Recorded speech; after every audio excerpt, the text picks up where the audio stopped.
Assalamualaikum warahmatullahi wabarakatuh.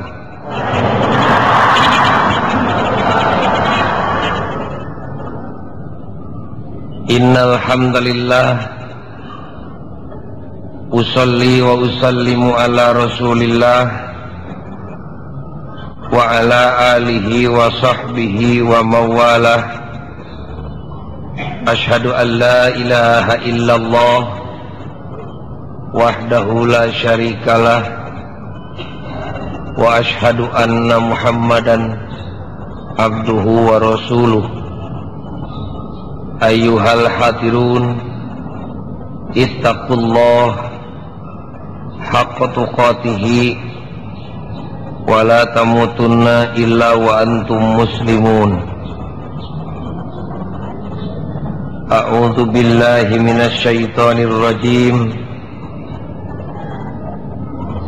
Wa tilkal ayyamu nudawiluha bainan nas wa liya'lamallahu alladhina amanu wa yattakhidha minkum syuhada'a wallahu la yuhibbudz zalimin.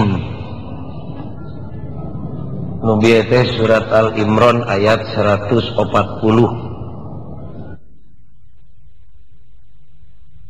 Kaum muslimin anu mulia, dina ieu pengajian rutin urang nyoba-nyoba ngobrol nyaritakeun bulan Muharram. Moongan Muharram teh pada ngaku ku sararea pada sono kana Muharram, sararea pada ngabageakeun kana Muharram. Tapi teu sararea wawuh aya naon dina bulan Muharram. Tungtung nama dina ngabageakeunana ge loba dangdananeun. Eta Muharram teh diaraku ceuk urang Yahudi nu Yahudi, ceuk babaturan Yahudi ge nu manehanana, ceuk turunan jahiliyah ge nu manehanana, ceuk urang Islam mah komo deui. Nu saha eta teh sabenerna bulan Muharram teh? Kagungan Allah Subhanahu wa ta'ala. Hari geus nu Allah mah sugan moal pasea tinggal pada make we ku sararea. Ngan urang Islam ulah pipiliweun ti tajong kaliru ngabageakeun Muharram.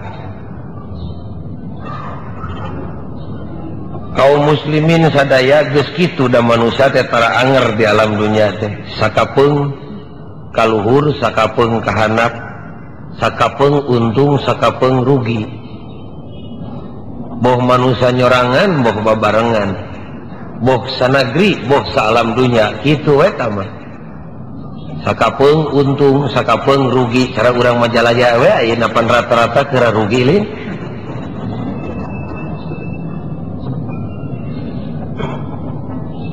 Dikeresakeun ku Nu Maha Suci kejadian nu saperti kitu teh lolobana ditakdirkeun dina bulan Muharram. Sugan aya patalina jeung ayat nu tadi dugi ka Allah nyebutkeun wa tilkal ayyamu nudawiluha bainan nas. Digilir-gilir kauntungan jeung karugian teh ku Allah. Tangga gilir-gilir untung jeung rugi keur umat manusia, lain nu nyorangan tapi nu umum. Ceuk basa ayeuna mah nu internasional. Ku Allah ditakdirkeunana teh bulan Muharram. Pisaha apa Ghazali nyaho? Beja sim kuring ge. Beja ti saha? Ti jelema ngarti ngagulayun kana dawuhan Imam Ghazali. Lain Ghazali ieu, Ghazali nu mahal. Ieu mah Ghazali murah atuh ieu mah. Nah bener kira-kira eta panempona Imam Ghazali, wallahu a'lam. Urang sangakeun we ka Allah, dangke ge urang bakal papanggih jeung Imam Ghazali insyaallah dina poe kiamah bakal ambrok. Urang tanyakeun we. Ngan meureun bedana teh Imam Ghazali di sawarga, urang mah teuing di pelebah mana ayana. Cek Imam Ghazali, alam dunia ieu ngahaja dijieun ku Allah, khususna bumi jeung langit didamelna teh bulan Muharram. Wallahu a'lam. Kentong amak kelaanan mun teu kaharti. Da lain eta nu dek diceritakeun, eta mah prologna. Ari ieu bumi pangna dijieun ku Allah ngahaja pisan rek dieusian ku makhluk, ti cacing tepi ka manusia, ti kuman tepi ka manusia, sagala makhluk nu aya di bumi kenging Allah sina dipingpin ku manusia, sabab manusia pamingpinna. Inni jailun fil ardi khalifah, jelag we Allah nyieun jelema sajodo Nabiullah Adam alaihi salam jeung garwana. Ta numutkeun Imam Ghazali mah eta ge diciptakeunna teh bulan Muharram. Sakali deui wallahu a'lam. Gubrag we Nabi Adam lungsur ke alam dunya duaan eta oge bulan Muharram. Gejret we turun cai ti awang-awang disebut hujan. Ta hujan nu ngaran turun ke alam dunya teh deui bulan Muharram. Bejana atur Nabi Adam sareng garwana piraku teu sare babarengan. Ari geus sare teh piraku teu akibatan. Aya balukarna borosot teh anakan incuan. Miliar-miliar subuputu Nabi Adam ti baheula tepi ka ayeuna, ti ayeuna tepi ka kiamah nu bakal datang hese ngitungna loba teuing. Loba anak inju Nabi Adam teh nu bageur seueur, nu teu ecreg teu kabilang. Kokojo nu balageurna nyaeta nu jaradi nabi jeung solihin. Tanu jadi nabi unggul subuputu Nabi Adam teh bejana 124.000 nabi. Dibilang hiji-hiji nama kusim kuring moal kabilang beak waktu kurang jojoan we nu daredegna nu disebut ulul azmi. Borosot we Nabi Nuh alaihi salam eta oge bulan Muharram. Nabi Nuh mingpin umat, ari umat Nabi Nuh bedegongna beak kadaek hese diatur bedegong persis cara urang ayeuna we bedegongna teh. Tugi ka ngajerit Nabi na kanu maha suci kira-kira meureun kieu-kieu ting mah Gusti nyangakeun we ka Gusti. Kumaha ceuk Allah beberes keur anjeun bawa nu iman antep nu kufur ku kami rek dicepret nu kufur jerut we hujan eueureunna dikeum we dikeumna umat Nabi Nuh bulan Muharram. Nyada di alam dunya atuh sangsara teh aya tungtungna saat teh cai teh bulan Muharram. Borosot Nabi bapa Nabi kadienakeun Ibrahim alaihi salam eta oge bulan Muharram. Nabi Ibrahim nabi nu tangguh ngabelaan keadilan teu keung ku naon-naon teu sieun. Tapi kabru we ku Raja Namrud ditangkep rek dibeulem seuri we Nabi Ibrahim rek bae aing mah dibeulem ge tinimang agama rusak mah. Na teu sieun Ibrahim ku seuneu cek Nabi Ibrahim kami mah teu sieun ku seuneu da sieun sote kudu nyieun seuneu pek catet tah dina hate kami mah teu sieun ku seuneu ngagugudag sieun sote kudu kagungan seuneu Allah Rabbul Alamin. Naon hartina seuneu ari ceuk nu nyieunna kudu tiis. Ta ibu teh kudu tepi ka dinya. Da ibu mah teu kabita ku duit, kabita sote kudu boga duit Allah Rabbul Alamin. Kitu kuduna mah. Da abdi mah teu sieun ku neraka, da sieun sote kudu boga neraka.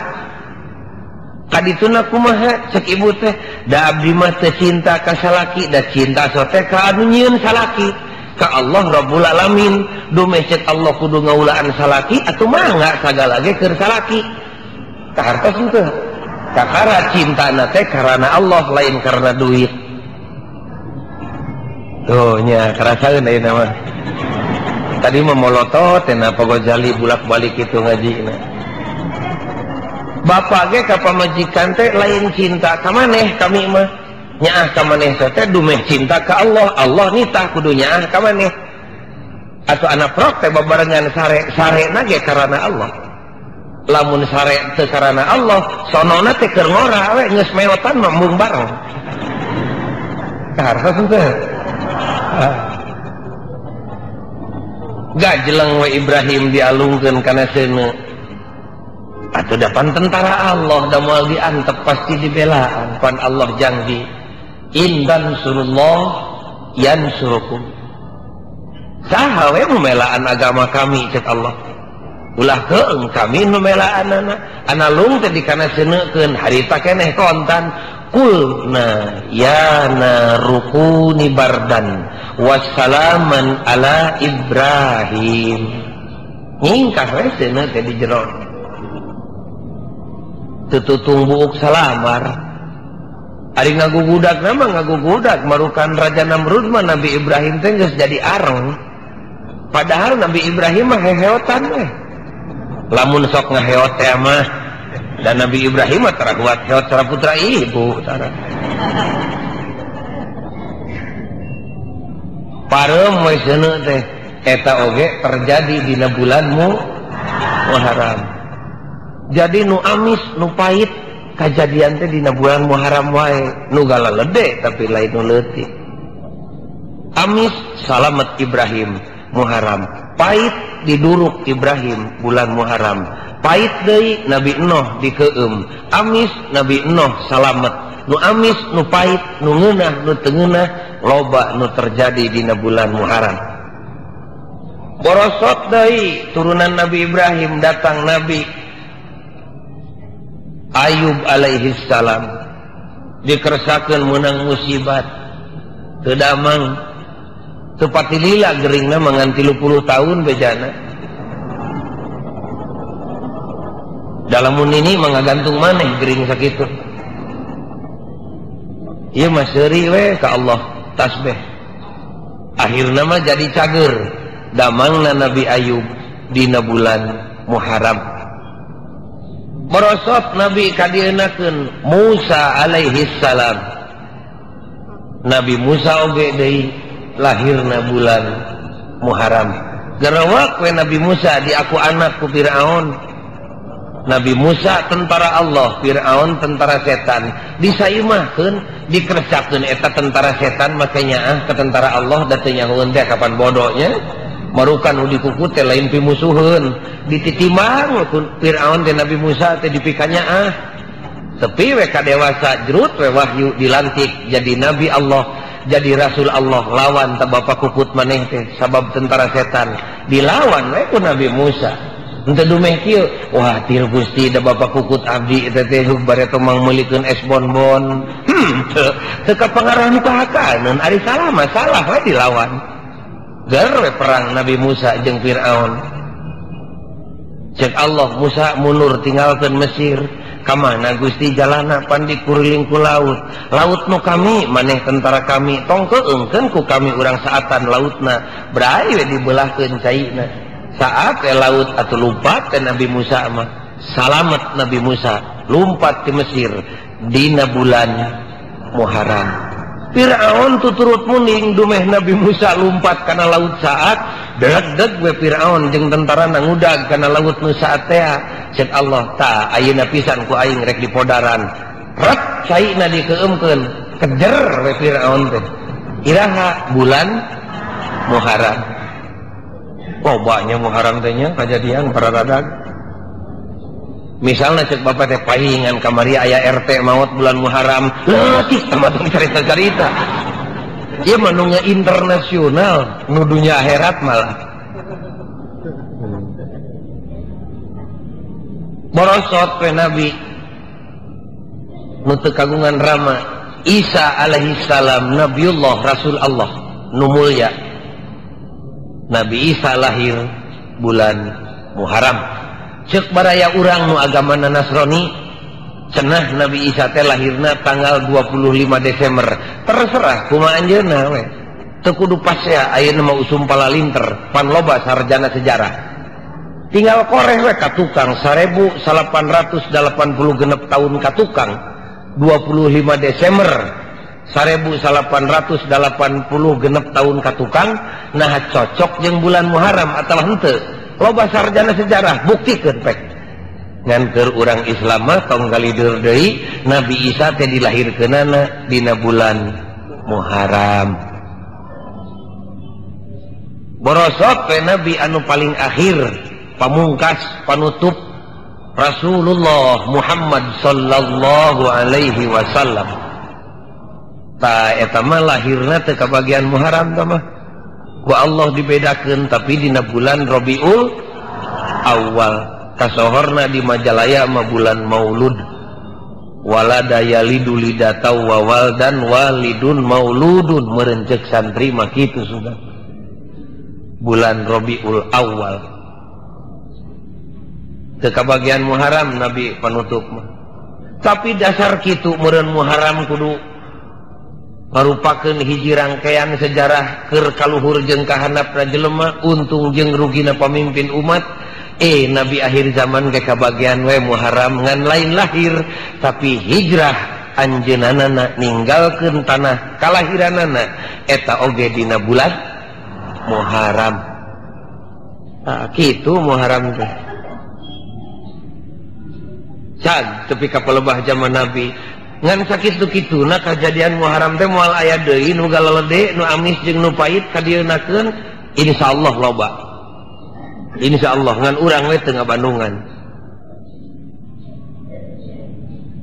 kadienakeun deukeut ka Kangjeng Nabi borosot Siti Fatimah putra Nabi teh lahir ngalahirkeun putra Sayyidina Hasan Sayyidina Husain Sayyidina Husain oge putu Nabi nupang dipika cintana ku anjeunna jeung wajib dipika cinta ku urang ahlul bait teh putu Rasul ger perang di Irak di Karbala eta oge pupusna dina bulan Muharram ditelasan ibu ditetek mastaka jeung salira dipisahkeun dihina diidek-idek bejana mastakana tepi ka dijieun bal poli tingnya ting henteu nah harita geus aya poli gitu encan ngan anu jelas mah dihina dudungan urang eta teh ibu seueuh putu Rasul ahli surga eta oge bulan Muharram bet jauh-jauh teuing beh ditu pan kamari ieu karek polasan poe paleteng teh harga emas 20.000 eta oge bulan Muharram nya nya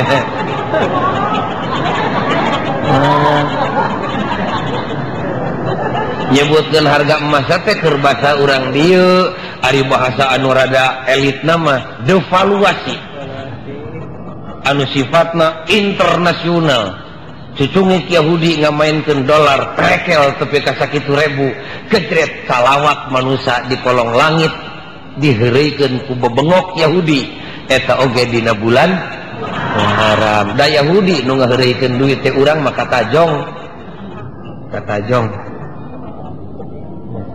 cenah kadituna bakal aya deui kajadian Muharram teh loba Bandungan efek Bandungan wa tilkal ayyamu nudawiluha bainan nas jeung saterusna sakitu latar belakang muncek basa budak ayeuna mah muncek basa nini-nini mah sakitu kajadian bulan Muharram dina waktu-waktu katukang ari geus kitu kudu kumaha tuh Pak Ghazali geuning ku urang sok disamut dibageakeun komo kadienakeun mah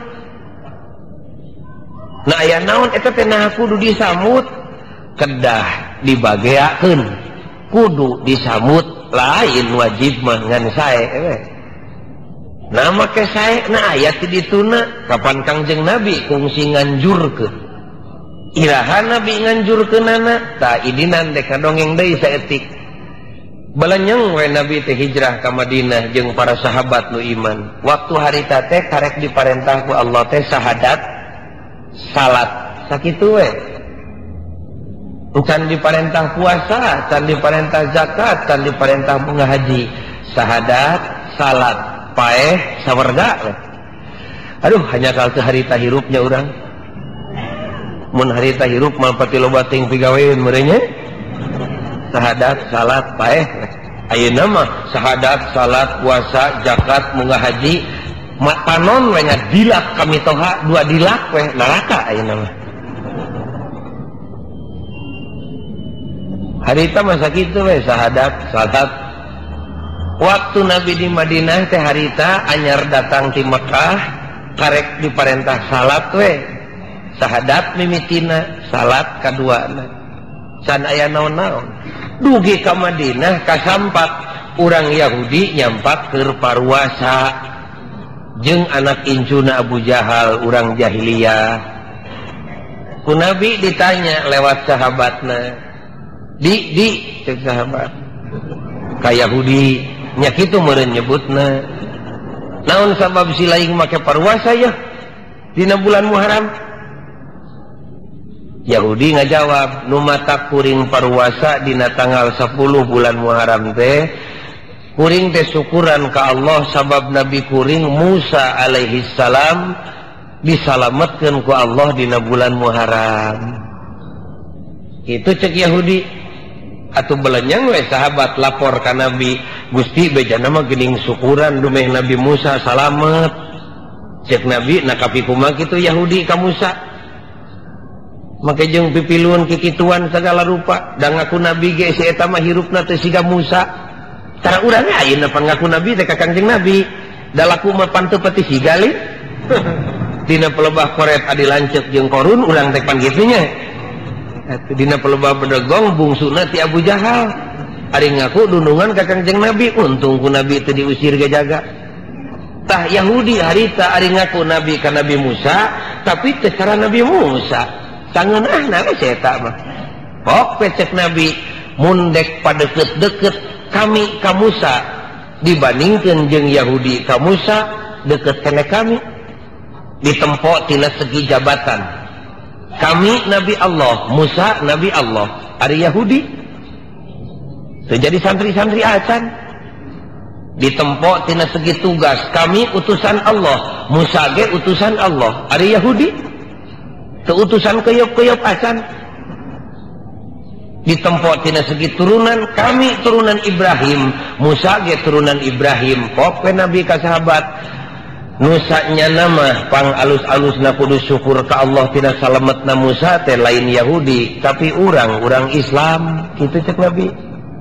Pok sahabat ngajawab, kedah kumaha tuh Gusti di mana abdi amprok jeung Muharram? Bageakeun ku maneh. Kumaha carana?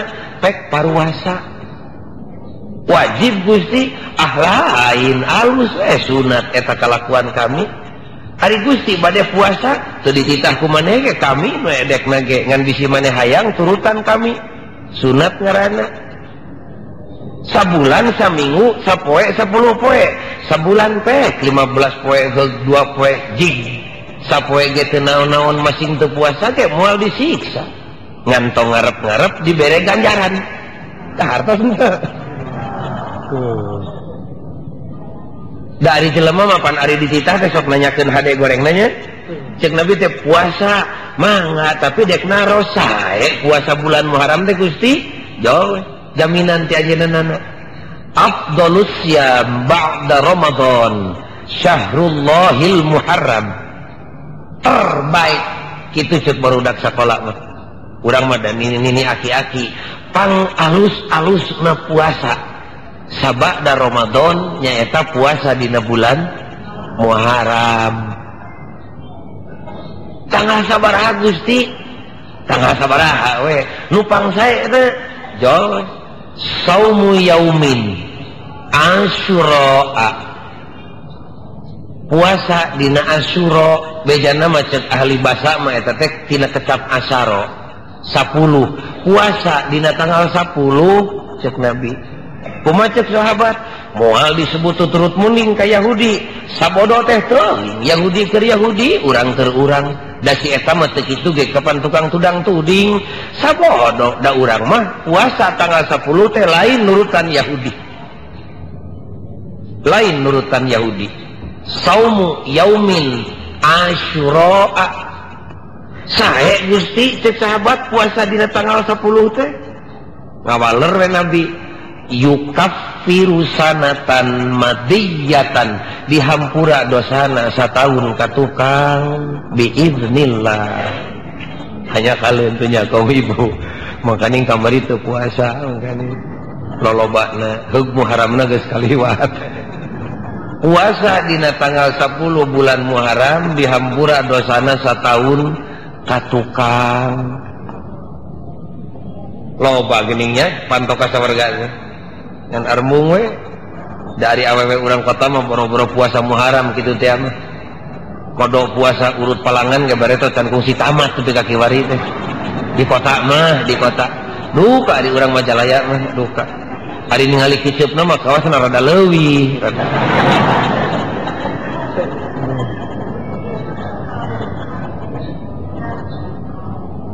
puasa unggul Gusti nyambut Muharram teh tepati alus cek Nabi. Dak puasa mah individual pribadi sama hubungan maneh jeung Allah pan maneh teh hirup teh lain sorangan jeung bahatur jeung baraya ari jelema teh teu rata pan beungar sawareh miskin sapali pinter sabagian bodoh lolobana atuh ari boga rezeki mah tulungan tu jelema nu lapar mun boga ilmu tuduhkeun jelema nu bodoh nu susah kumaneh lebarkeun dadana.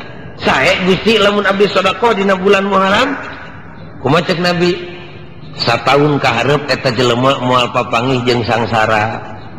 Lamun susah batur dina bulan Muharram dibungahkeun ku anjeun, anjeun satahun ka hareup bakal dibungahkeun ku batur. Anjeun mere dahareun ka jelema lapar dina bulan Muharram satahun ka hareup mun anjeun lapar bakal ditulungan ku batur. Batur boga hutang dipatulungan dipangmayarkeun ku anjeun dina bulan Muharram satahun ka hareup anjeun mun boga hutang ulah keung bakal dipangmayarkeun ku batur. Kapanggih ayeuna mah nurutkeun ajaran Islam ngabagayakeun Muharram teh ku dua cara. Nu kahiji garis vertikal ceuk nu palinter mah ngahubungkeun diri ngaweteuhkeun deui kacintaan urang ka Allah. Nu kadua garis horizontal ngaweteuhkeun deui duduluran ngaweteuhkeun kadeudeuh jeung kanyaah ka manusa. Kitu nurutkeun ajaran Islam nyambut kadatangan bulan Muharram. Maksudna syukuran kana nikmat ti Allah. Hadirin kaum muslimin anu mulia, sabada Muharram disambut, datang Muharram puasa, sedekah. Datang Muharram puasa, sedekah. Gejrut turun, ya ayyuhalladzina amanu kutiba alaikumussyam kama kutiba alal ladzina min qablikum la'allakum tattaqun. Bubrag we datang perintah ti Allah nitah puasa sabulan lilana wajib hukumna ber we sararea parwasa sabulan teh bulan Ramadan atuh selengkeung we sahabat nanya ka Nabi, Gusti ari puasa bulan Ramadan teh sunat wajib? Wajib eta mah teu meunang katinggalun. Kumaha atuh Gusti ari puasa Muharram ecageun tuluikeun kahartos henteu? Kumaha cek Nabi ari hoream mah dek diecageun pek kumaneh ngan lamun daek teruskeun we puasa. Moal doraka boro-boro doraka pan eta teh kelakuan kami sunat hukumna. Malah kami mah lamun panjang umur bari papanggih deui jeung bulan Muharram tahun hareup insyaallah rek puasana teh ti tanggal 8 keneh hartos henteu. Jadi 10 bubrag BTP kakiwari ngeunaan puasa Muharram timbul ikhtilaf ceuk basa budak sakola mah kontroversial, timbul beda paham. Saha nu beda pahamna teh? Ulama nu boga paham dan nu bodoh mah teu gableg paham. Kumaha ceuk ulama? Dua pahamna. Sapalih ulama nyebutkeun sunat soteh bareheto memeh datang wajib puasa fardu. Kusabab kitu ayeuna mah geus teu sunat, nu matak kacape-cape tong puasa. Kitu ceuk sapalih ulama. Dibejakeun ku sim kuring duanana ngarah teu pasea.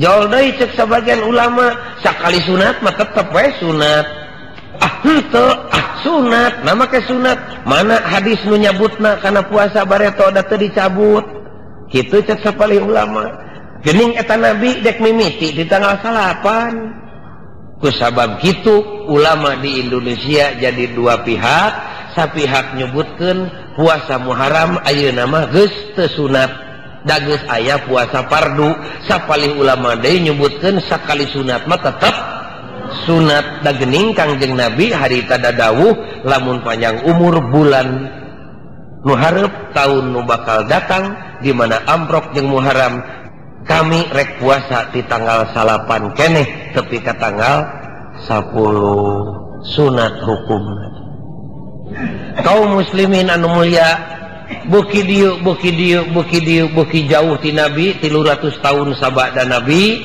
atuh Islam nyebar ka mana-mana lek rek ka hiji negeri tong disebut ngaran nagarana mah goreng patut bisi timbul fitnah lek rek ka hiji negeri cinta ka Nabi cinta boro-boro ka Nabi kaputrana ge cinta boro-boro kaputrana kaputu Nabi ge cinta di eta negeri teh atuh anajol teh ajaran Islam wah harita keneh nu pardu dipaju nu sunat dipapai Muharram breng puasa Muharram breng puasa Muharram breng mere sedekah kabaraya sakalian ku eta jelema di eta negeri teh di mana datang Muharram sakalian dipake ngeling-ngeling pupusna Sayyidina Husain muncul bahasa di Majalaya mah dipake haul di mana datang Muharram teh breng puasa breng sedekah terus pengajian bari ngemut-ngemut berduka cita berkabung karena pupusna Sayyidina Husain pamimpin urang atuh hayu urang bela ku urang tuluikeun pada melanana model di urang we hari 17 Agustus geuning nya pan anak urang anu ayeuna 20 tahun mah umurna teu nyahoeun 17 Agustus 45 nu matak di mana datang 17 Agustus memperingati tahun 45 pan sok kalaluar pancorwakeun teh mobil kalaluar hansip dangdan barudak curang coreng ku hidung bengker ku beureum mawa tongkat geuning nya naon maksudna teh ngabangkitkeun semangat juang tahun 45 supaya kolot teu poho barudak nu teu nyaho jadi nyaho ngarah cinta ka Republik Indonesia tadi eta negeri teh kitu sakaligus datang Muharram puasa sabab eta anjuran Nabi datang Muharram sedekah sabab anjuran Nabi sakaligus mieling pupusna Sayyidina Husain nu dipencit dina bulan Muharram teh atuh terus berkabung ngan teu marawat tongkat teu dicurang-coreng ku mehong naon atuh getih Sayyidina Husain digambarkeun ku para seniman ngarah naon ta ieu sina nyangun dunungan urang pamimpin urang teh siga kieu getihna dihina ku batur teh atuh tepi we ku barudak dicurang-coreng cet beureum teh ngeling-ngeling getih Sayyidina Husain imah dicet beureum harita we ku jelema ditempo getih itu tepi ka kitu Sayyidina Husain gerem hatena ku aing sia dilawan tanu ngahina teh kitu lol nini ngaririm roti ka unggal imah silih kirim dipulas ku beureum atuh getih minangkana mah atuh kempok ieu ceurik ieu mah teh Sayyidina Husain getih tepi ka kieu eureun ceurik wal dihakan rotina teh awewe make baju beureum sapatu beureum tiung beureum kawasna bibir beureum ge ti harita kawasna mah kawasna menang kikituan pek bae dan ibadahna mah lain buram beureumna naon ibadahna mah puasa we jeung sedekah jeung ningkatkeun semangat cinta ka Allah jeung ka Rasulna eta mah seni nu tadi mah pek bae gubrag we Islam tapi ka Indonesia atuh sagala na datang tepi ka dieu teh sahadatna datang salatna sumping puasana zakat jeung hajina mulud rawah datang Muharramna ge nyampeurkeun ku wali di Indonesia dipake alat keur ngajak jelema nu bodoh supaya daek nu pinter supaya leuwih kuat di mana datang Muharram teh disambut ceuk wali-wali hayu urang paruasa ieu teh Muharram teh wali teh pandatangna nu mimiti teh lain ka Majalaya ka sisi Laut Kaler lolobana ka Pulau Jaba belah wetanakeun Jawa Tengah Jawa Timur datang Muharram yuk urang paruwasa puasa naon Gusti Muharram ger paruwasa cek wali atuh hayu urang sodaqoh maklum harita atuh ibu boro-boro aya mobil roda ge tan aya malah dahareun ge hese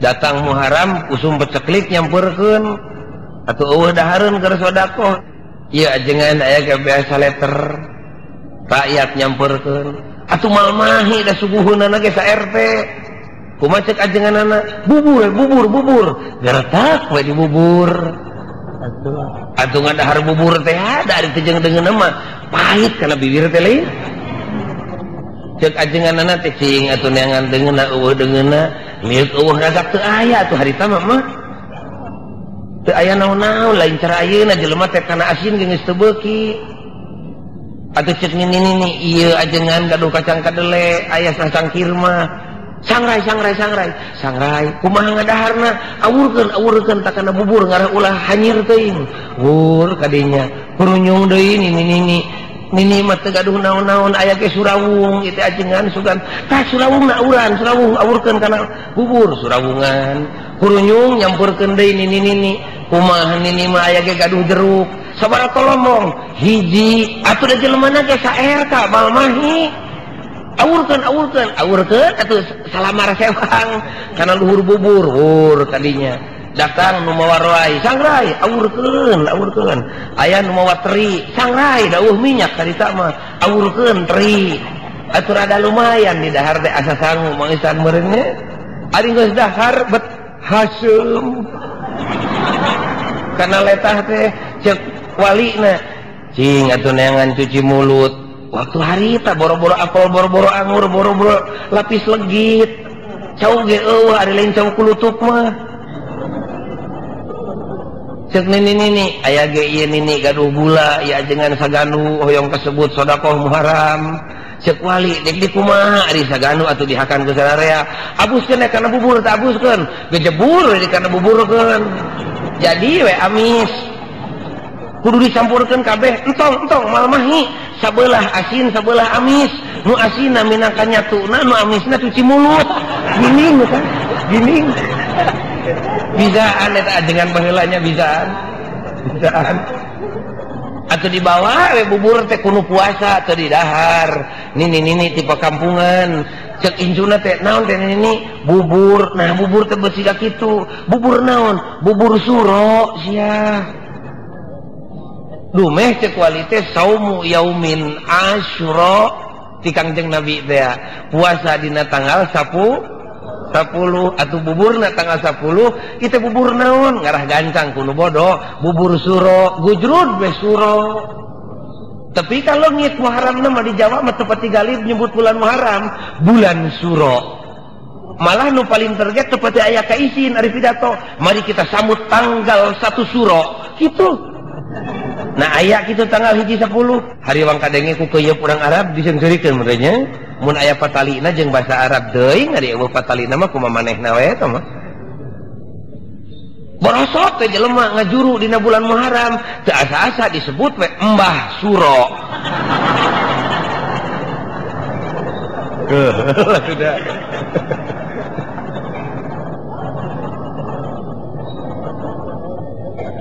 kadienakeun mah puasana teh leungit nu aya teh bubur surona we emut pribados keur ngumara di Surabaya arita kawin teh bulan Muharram mun teu salah mah mun pan pun bojo teh urang ditu urang tuker we pan urang ditu loba nu menta awewe ti dieu atuh mojeuna we jali menta hiji mah ti ditu tos 5 dinten harita atuh datang tetangga cenah pagosali bade ngiring Muharraman cenah Muharraman kumaha cenah sun urang ka sisi laut tadi dia mah sok biasa ka sisi laut dina malam 10 cenah rek nya naon gawe cenah urang mandi atuh cek pribados hayu mandi mah da sim kuring mah boro-boro Muharram sapar ge mandi ini teu aya meureun 2 kodi mah treup ka sisi laut kidul ka Popok kiduleun Kabupaten Trenggalek balut awewe lalaki kolot budak abuh dua peuting kejebur mani di sisi laut atuh sim kuning ge mani we naon salahna sing karunyem biasa bara bacaan teuing naon nu dibacana mah atuh pribados ge kunyem-kunyem we bacaan da boga doa para ginga mani ti Kangjeng Nabi pan anu ibu teu apal teh nya jebur we sing kuring mani bari babacaan tarulum ibu sing karolep aya nu 7 likur kali nu 11 kali kumaha nu nuduhkeunana we cintena anjeun mah 11 kali da abdi mah sakedik hutangna hayang punah hutang aya nu 27 kali harita teh nu panglilana teuleum teh randa jeung nu galade hutang karolep lep burial buncelik teh hayang geura boga salaki bari hayang punah hutang harita itu harita nyambut Muharram di ditu mah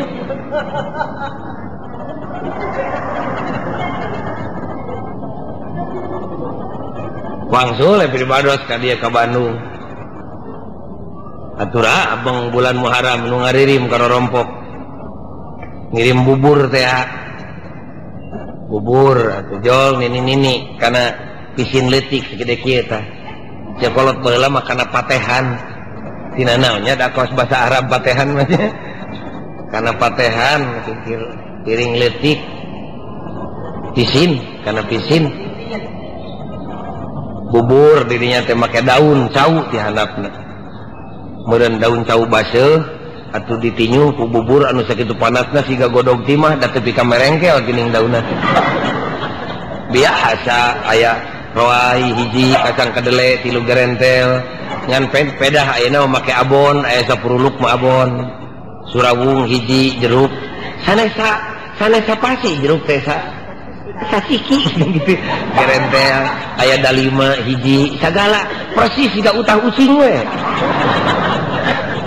siga utah ucing ditaro saya ku berbados teh centen ini bubur naon ieu teh bubur suro ajengan naon ini suro teh aduh kateuing kitu ti Majalayana bubur suro heug cing teh ka indung budak entong digeunggeureurkeun watir da maksudna mah hade jol deui nu ngirim tah eta mah 2 rupa amis sabelah asin sabelah cara tadi we pinuh kuruntah jol teh nini ari ieu bubur naon suro ajengan nah hanini make mun atuh sablek ngirim kacang teh ka dieu ieu mah kacang kadele 3 gerentel suuk hiji roai sabelah surawung salamar naon itu nini duka ajengan dari wartos nama itu ngemut-ngemut kejadian zaman Nabi Nuh aya kaitanana nya maksud nama kapan zaman Nabi Nuh teh ajengan cenah dikeueum sagala beak beas tinggal hiji tumahi terus dibubur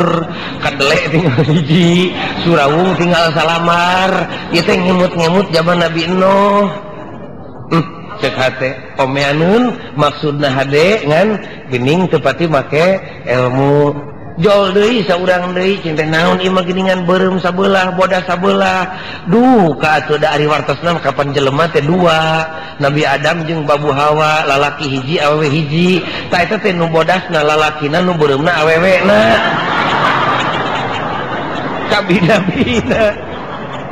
kabina-bina cek hate atuh diomean ku pribados teh tapi katengeunang di omean mah cenah teu kenging ajengan abdi sedekah ku bubur saha nu nyarek boro-boro ku bubur nu ngeunah dihakan ku seuri ge sedekah ibu ngajak seuri kanu keur susah tapi ka leungit ceurikna da sedekah batur teh keur ceurik nalangsa datang we urang digubungahkeun tapi ka ngaberenge sedekah komo ku bubur matak jag-jag nah tekenging ajengan make surawung cek saha pek bae mesin dek make daun pulus jari beuki mah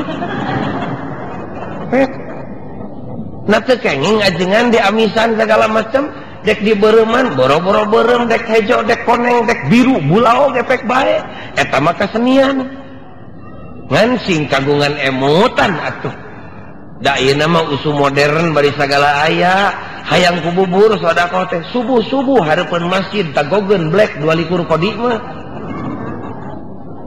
sambal kadinya nyieun 2 lumpang mah lelepkeun kana bubur teh hayam 17 kodi mah bubur hayam tulis gorowokeun ku pengasuara tulis make spanduk kumpul para supir kumpul tukang tinun tukang macul ieu bubur bulan Muharram entong disuro-suro bisi pahili jeung nu salah ieu bubur cing sareubeuh seperti di Bandung tuh pan aya bubur sapiring 2000 sapiring sim kuring balik ngaji heug teu disuguhan teu gablek pikir nu ngondangna balik we tabuh 2 beuting atuh ngulibek beuteung teh acing teh neangan dahareun geus tutup kabeh aya we di jalan Kabatihan cileup naon itu bubur cenah bubur atuh dalahar limaan acing teh cukup ya limaan paling-paling ge 200 perakan so sabaraha acing teh mang 2000 hiji 2000 atuh dakan tenan ibu hayamna ge sabelah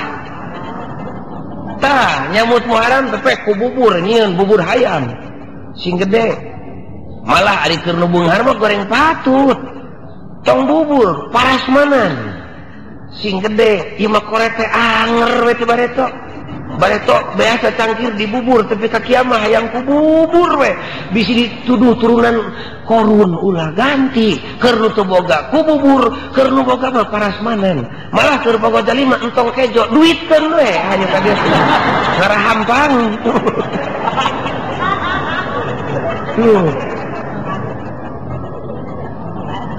jadi anu dimaksud ku pribados teu dicarek bubur ngan ibu ulah tukuh murukan sedekah teh kudu ku bubur wae henteu ku tanaga ku pikiran ku ilmu ku budi ku rasa ku doa ku dahareun ku beas ku bubur ku naon we sedekah nu bakal jadi manfaat keur kabalarea kitu cara nyambut Muharram tah batur mah nyata kusim kuring ditanya cenah bade ngiring Pak Ghazali meeling tanggal hiji suro cenah iraha dina bulan suro kitu bulanna teh lain bulan suro tapi disebut bulan Muharram ari suro mah nurutkeun ajaran Islam tanggal 10 eta teh gumantung kana dawuhan Kangjeng Nabi saumu yaumin asyura ditanya kusim kuring cenah ari anjeun ti mana nimu asyura kumaha jawabna kena tit karuhun abdi we teh buah aya patalina jeung lungsurna Nabi Adam kumaha jawabna teu adaman abdi da teu percayaeun ka Nabi teh buah aya patalina jeung salametna Nabi Nuh teu nohan buah aya patalina jeung salametna Nabi Ibrahim teu Musaan teu Ibrahiman teu Isaan abdi teh buah aya patalina jeung hijrah Nabi dumeh dina bulan Muharram teu nabian abdi mah cendek eueuh patalina jeung anjuran Kangjeng Nabi mah saumu yaumin asyura teu abdi mah da teu percaya ka Nabi kitu naudzubillahi min dzalik kade eta panyakit teh Pak ka anak incu ibu cendek ari geus kitu anjeun ti mana atuh nimu asyura bulan syura da eta mah tina basa Arab ada abdi mah teu Araban ti mana atuh mangih syura ti mana ti karuhun abdi we tah kade bisi teh Pak ka ibu kaputra ibu eta penyakit nu seperti bieu dianggap penyakit ku orang Islam naon sabna bongan patali jeung persoalan umat Islam tah keur urang Islam sakali deui datang Muharram samut puasa sunat hukumna sedekah sunat hukumna bulanna disebut bulan Muharram puasana suro disebut tanggal 10 bulan Muharram malah Kangjeng Nabi mah nawaituna rek ti tanggal 8 nu matak loba bangsa Indonesia umat Islam nu puasana ti tanggal 8 ti tanggal hiji ge sae we ngantong wakang ngaheulakeun puasa sunat ari bareto ibu basa tas kareseban can digantian mah gantian heula nu parduna entong wakang meuli tiung berukat ari can boga samping mah ieu mah berukat tapi ka ngabulilak ngan samping lesot sieun keuyeup ge kitu mah ulah nu pardu heula. Hadirin kaum muslimin anu mulia, kinten-kinten cekap nu patali jeung bulan Muharram na wungkul. Tinggal panungtung tina uraian simkuring nyinggung kejadian hijrah Kangjeng Nabi sabab eta oge dina bulan Muharram. Ayeuna teh bulan Muharram teh bulan hijrah Nabi. Kanggo bapak-bapak haji sareng kanggo ibu-ibu haji nu mimiti nincak Mekah asa teu pati kaharti eueuh jelemana nu teu nyaklakeun cimata. Nu mimiti ari nu geus mineng-mineng teh mah ka Mekahna loba nu seserian ti dieu keneh teu ka ditu loba nu joget.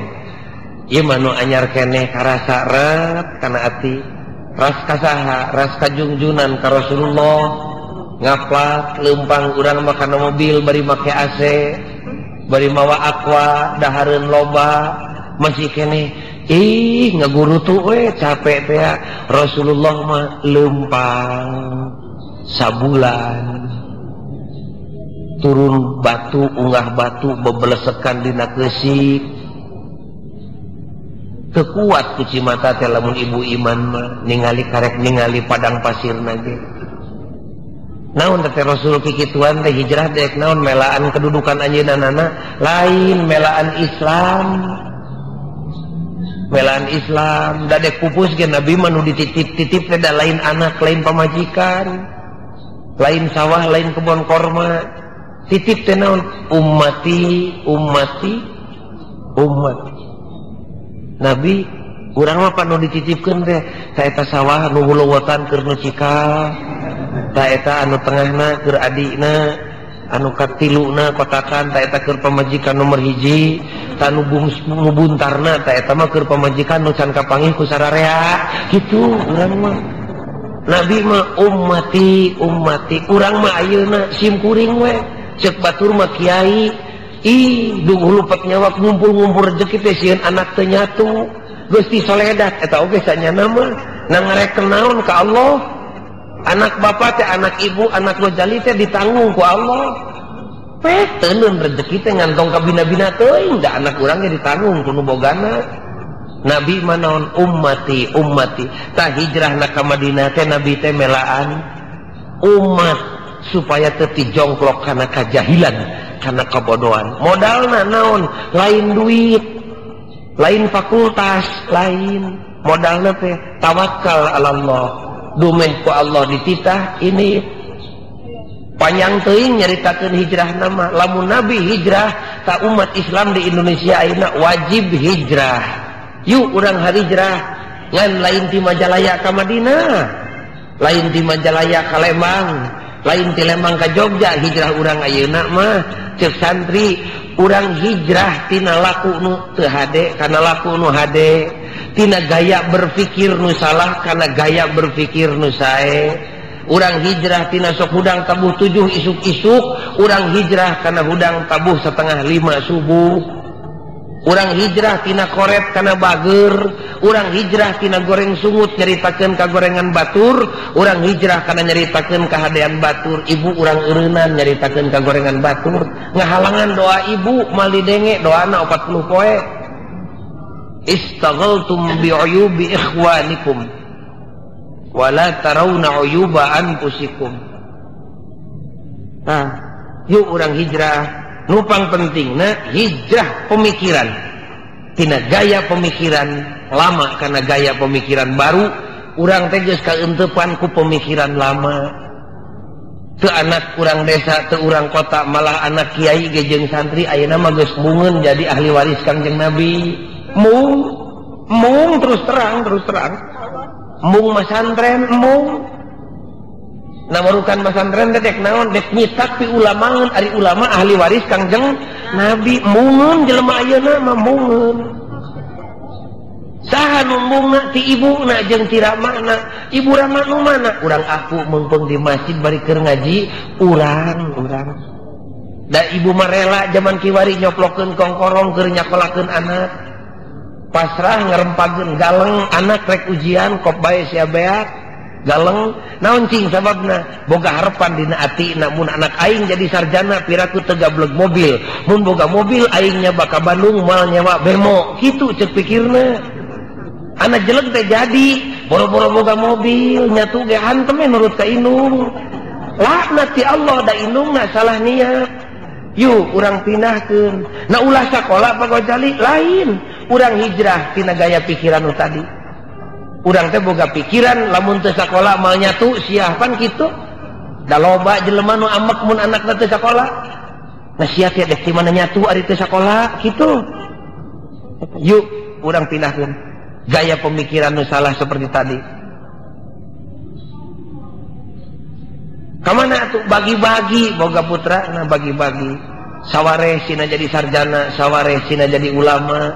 Anak ibu teh aya opat, tah hiji pi insinyureun, hiji pi doktereun, hiji pi sarjana hukumeun, hiji pi doktor aneseun, anu hiji deui pi ulamaeun.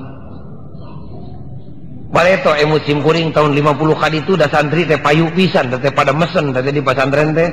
Ayeuna mah boro-boro pesen nyampurkeun ge menta pamajikaneun da teu direret. Malah budakna bogoh ke indung nu nyarek si antong kawin ka santri ngadek muluban kulhu sia teh kitu. Pisah-pisah tak ieu pi ajenganeun da usum sakarat mah ibu pan perlu dipingpin.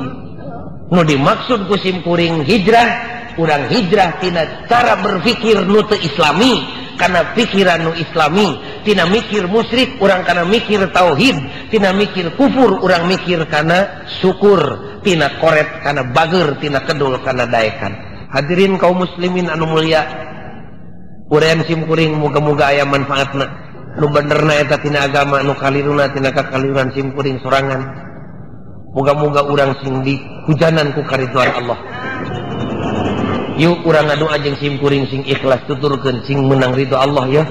Bismillahirrahmanirrahim. Allahumma inna nas'aluka ridhoka wal jannah wa na'udzubika min sakhatika wan nar. Amin ya Allah.